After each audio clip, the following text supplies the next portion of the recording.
Il-Partit Laburista ilu għall-aħħar snin jiġbed l-attenzjoni dwar id-demoralizzazzjoni fil-korp tal-Pulizija u l-fatt li l-kundizzjonijiet tal-membri tal-korp ma kinux tajbin għal funzjonijiet tagħhom. Fis-stqarrija l-kellim ewlieni Laburista l-intern Michael Falzon qal li Gonzi PN baqa' jmer il-fatti dwar l-istat tal-korp tal-Pulizija anke fil-Parlament waqt id-dibattitu dwar l-oqsma tal-ġustizzja u l-intern. F'liema dibattitu ġie sfiduċjat l-eks Ministru Karm Mifsud Bonnici bil-maġġoranza tad-deputati parlamentari.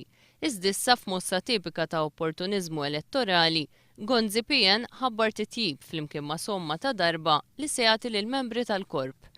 Għalkemm wieħed jew pjaċir li jkun hemm titjib fil-kondizzjonijiet hija xi ħaġa nitkellmu dwarha, huwa importanti għall-pulizija li ma jibqgħux għal xi nassata qabel elezzjoni bħalma ġara fil-każ tal-ħaddiema tal-Air Malta fil ġara diversi ħaddiem oħra tal-GO u l-kaċċaturi u n-nassaba oħrajn. Minkejja l-wedi ta' Gonzi PN, il-pulizija u l-familji tagħhom għadhom mingħajr dritt ta' sħubija fit-trade union.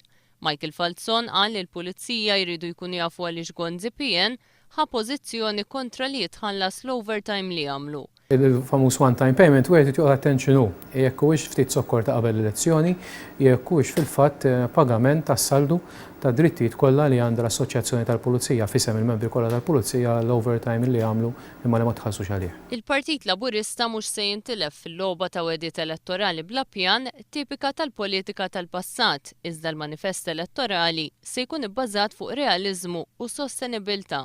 Għalhekk il-Pulizija u l-familji tagħhom jistgħu jserħu rashom li meta jiġu ppreżentati l-proposti tal-Partit Laburista dawn se jkunu implementati minn gvern ġdid.